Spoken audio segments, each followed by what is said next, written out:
vais repartir faire le parcours que j'ai pas réussi à faire il y a un mois. Là. Je vais vous montrer si j'ai progressé ou pas.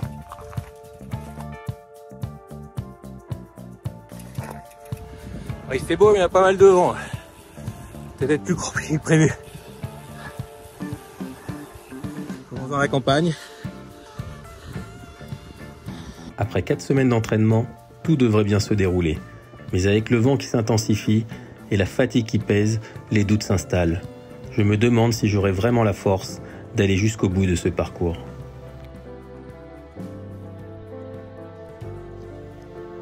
Malgré les obstacles rencontrés en route, la côte se rapproche et les kilomètres s'enchaînent à un rythme très prometteur. Les sensations sont là, bien meilleures qu'il y a un mois, signe que la préparation commence à porter ses fruits. Mais un défi persiste. Lire le vent. Il est latéral, ça c'est sûr, mais j'ai du mal à lire sa direction. Difficile de dire s'il pousse en ma faveur ou freine mes efforts. Ce jeu subtil avec les éléments, cette incertitude qui plane à chaque coup de pédale, fait partie intégrante des sorties vélo. C'est cette indécision, cette adaptation constante qui rend chaque parcours unique. 47 km. Il en reste 66.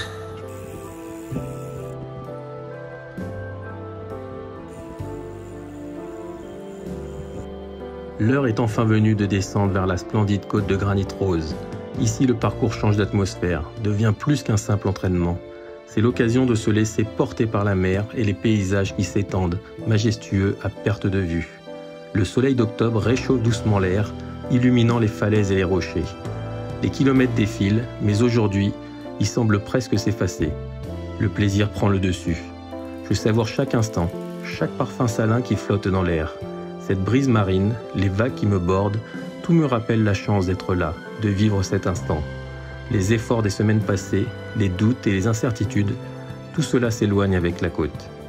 Ce parcours que je n'avais pas réussi à finir il y a un mois semble cette fois m'apporter.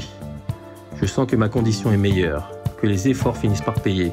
Cette fois je le sais, je vais aller au bout.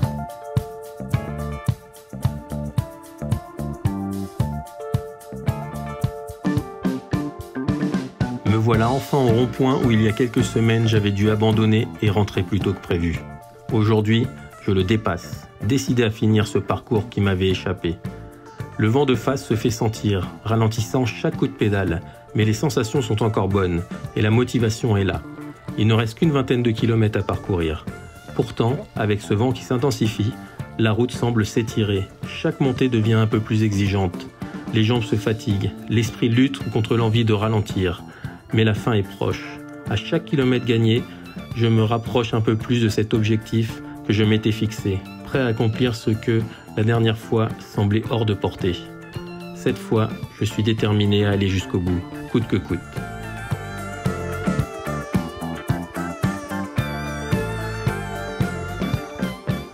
Bientôt 100 km.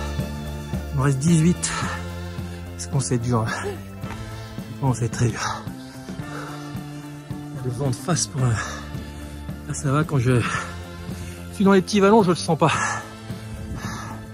Ça y est, ça commence à bouger les feuilles là. Ça retourne en haut. Bon ben voilà, j'ai réussi à faire le parcours cette fois, mais je pensais qu'elle allait être mieux que ça quand même.